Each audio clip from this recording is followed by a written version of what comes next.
Hey there, it's Anonymous Tea, where we spill the tea anonymously. Hello, hello, hello, hello, hello, everyone. Hello, YouTubers. Hope you guys are all having an amazing day today, sending good vibes, sending positivity, sending blessings, and good energy to each and every single one of you. Thank you so much for tuning in. So today we are talking Love Island USA Season 5, Episode 10 reaction, and there was a lot that was happening. We left off with the deliberation, of course, of who was going to be sent home between Carmen and Victor, and ultimately the cast was in a deadlock of 5-5 on who to send home. It seemed as though the men pretty much were on the same side as far as getting rid of Carmen, because they saw through her games, right? And they saw that she never really saw it for Bergie. I don't know how some of you fell for the lie, but nonetheless, it ended up being Destiny who changed her vote, because as you know, she was the one who was closest to Victor of all of the females, and was always seen talking to him in the background, and so she was very much Team Victor. But she ultimately changed her vote to get Victor basically out of there and keep Carmen, right? And almost instantly, the moment that Victor was dumped from the villa, you guys, guess what? Carmen goes up to Hannah and is like, oh yeah, by the way, I'm not really feeling Bergie anymore. He pissed me off because when I was trying to put him and Victor against each other in this argument to make them both look bad, so I can have an excuse not to deal with either of them, Bergie had said to me, he was like, I appreciate, you're such a strong woman. And I just had a problem with that. I had a problem with that, so now I am off Bergie.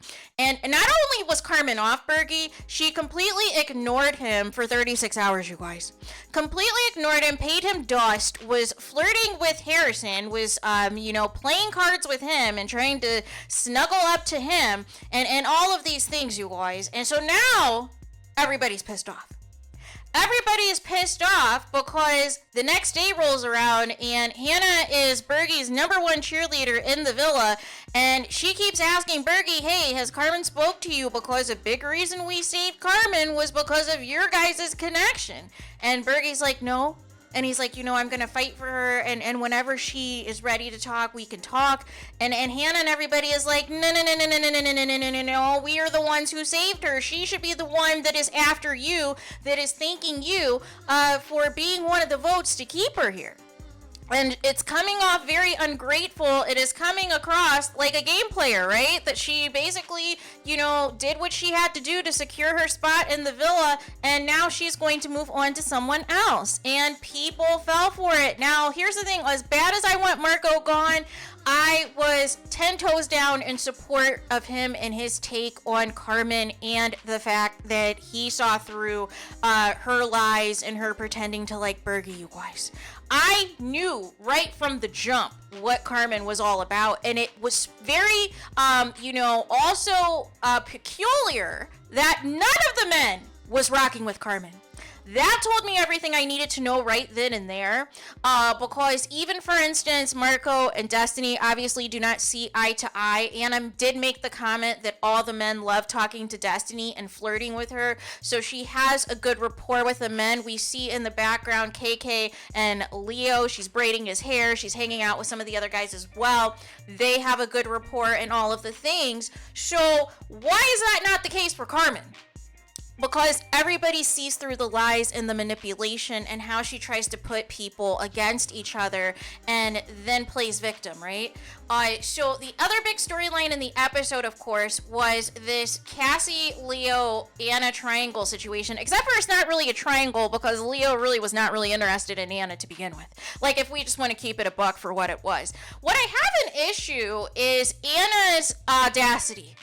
The audacity of Anna to make this situation of Leo and Cassie still having feelings for each other, and really they just want to smash. Like, if we're just going to keep it a buck for what it is, right? They just want to hook up. They're sexually attracted to each other. Leo's not sexually attracted to Anna, but Anna was giving him more attention while he was in a couple with Cassie, so he was entertaining it, trying to make her jealous, trying to get a reaction out of her, and ultimately led to her just breaking things off with him altogether and starting that foolishness with Keenan. That wasn't even real, right?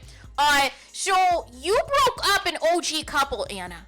You broke up a day one couple in Leo and Cassie because you basically got, you know, fed whatever from Leo. You fell for the trap and decided to kiss him in a challenge and disrespect your friendship with Kassy. But the moment that Kassy starts hanging out with Leo again and exploring their connection again, it's a problem. And you're up here coming at Leo saying that he is disrespecting you. Are you serious right now? And then you lied in the episode because you go and, you know, ask somebody for their toenail clippers or what have you, and everybody is there sitting down, you know, drinking coffee, preparing breakfast and all the things, except for there was no food yet on the table. And you run back, you sprint back to Hannah and Marco and say, Leo and Kassy, they're being so disrespectful. They're like eating breakfast together, and it's just very disrespectful how they're just already together. And I was like, there was 6 other people that were sitting there, and there was no food on the table. So what breakfast were they having?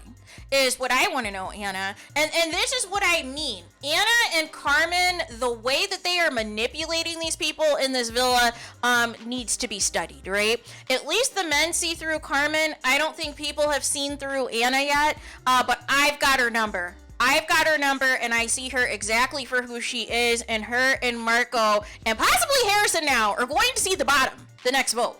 I hope it is an individual Islander vote, so these Islanders know for sure who likes who and who could care less about who, right? I feel it should be individual, the next public vote, because Harrison goes to Leo and, you know, pulls him the day after Victor is dumped and is like, I like Destiny, but, she's not as flirty as like an Anna or like a Jasmine, but I'm like attracted to Destiny's mind. And then in the bed the night before, Harrison, he's doing all this cuddling and kissing and lovey-dovey stuff. He's making Destiny breakfast every morning, something that Marco is not doing. All of these things. And then tells her that, before they go down the, quote, garden path, he needs to make sure, right? And so I saw a lot of confusion on social media platforms to where our people are like, okay, is he talking about increasing, the physical connection between them? Or is he talking about basically he wants to be open and explore other connections, and then if they're not stronger than the one that he has with Destiny, then he's going to fully be all in on her, right? But either way, it didn't sound good. Is what the bottom line was. And Carmen already seems to have her hooks, sunk into Harrison, because we've seen them plenty of times in the background talking as well. I am hoping, that Leo, I feel like still Leo at the end of the day, I still feel Destiny was his top choice, and because it was just the way he was looking at her in that first episode, and unfortunately Destiny was not catching the vibes. But nonetheless, if, something can cultivate between Leo and Destiny eventually, once he stops playing around, right? Once he stops playing around, once he gets whatever this hookup situation is with Kassy out of his system and is ready to like actually be, in something for real for the rest of the time on Love Island, I think him and Destiny would be the perfect match when he's like, because I love Leo. I think his personality and everything else when he is away from Marco is like one of the best guys in the villa, right? But unfortunately when he was with Marco and Marco was doing this whole like bullying stuff and thinking that he was king of the villa, I just wasn't featuring Leo. But Leo away from Marco, now that Leo and Anna are no more, I'm all about it. And Leo and Kassy, they're like sneaking around, and it's so funny because these people are acting like just because you're in a couple, you're married off. But if there's no romantic connection between your couple, they're free to do whatever they want, Anna. You literally have a pillow barrier between you and Leo. And ever since you coupled up, even before this drama with Kassy, you guys weren't even intimate or affectionate or anything under the covers, right? So how do you have the audacity, right? Ultimately, Leo wanted to give in to, the temptation of Kassy, and Cassie's deluded, right? But I'm here for this storyline because it doesn't affect Destiny or KK, so therefore I'm here for all of it. And I was hoping that they continued to kiss as like Anna is circling the villa, being possessive and territorial over somebody who does not want her. Make it make sense, you guys. Make it make sense. And ultimately they stopped kissing before she came through, but they were still like flirty, holding hands and all these things. And Anna comes over and says to Leo, "You're not going to disrespect me." And Leo didn't even respond to her. He was just looking at her. He was like, okay, I understand.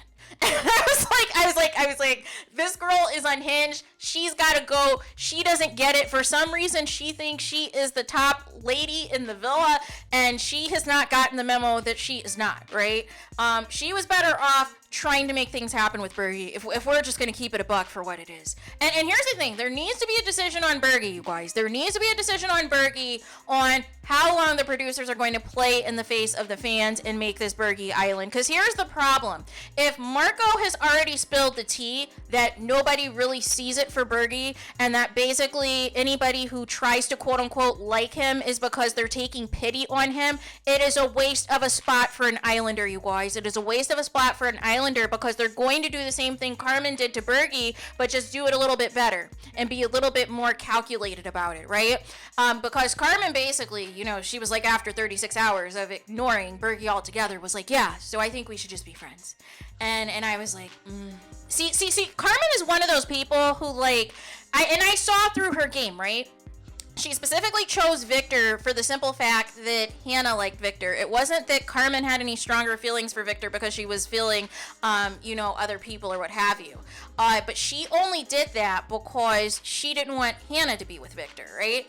And so then when she's with Victor, she's looking for an excuse to get out of that because she really wasn't into Victor. So then she's up here lying, saying she's not into quote-unquote PDA, but depending on who the person is, she's all about the PDA, right? So then this thing with Bergie happens, and they're talking about how they have similar values and similar wants and want 4 kids and want to build Legos together and like the Midwest and all these things.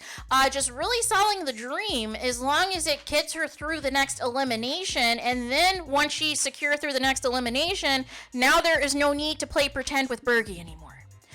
And I told you guys this is who she is, right? And that's why none of the men are rocking with her, because they see that she is just there to play a game. She's not really there looking for love, and she is just as superficial as everyone else in that villa, although she tried to convince you for a couple of episodes that she was not, right? And so finally, the other storyline that we had is whatever is happening with KK and Keenan, which seems right now to be all lust, if you ask me, right? So we have a bedroom scene that is like very hot. It has like KK on top of Keenan at nighttime. I don't know if the nasty and going all the way was taking place, but something took place that was, you know, more than PG-13 is all I will say. And ultimately, producer saw that and was like, you know what? We need to send you to the hideaway. Right? So the next night they voted to send, of course, Kiki and, or not Kiki, KK and Keenan to the hideaway. And I was really frustrated because I have no idea why we couldn't just see it in the other episode. Like, why do we have to wait till tomorrow to see what goes down in the hideaway when we already had like a sneak preview in the other episode, right?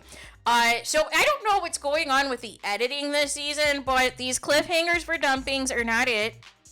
Cliffhangers for a hideaway scene is not it. If you're going to tell us that a couple is going to a hideaway, most episodes just show the hideaway scene for what it is, and then when we come back for the next episode, we basically get the morning after the hideaway, right? And the debrief of whatever did or didn't happen, and Keenan's all like, yeah, I just need my gray sweatpants and that's it.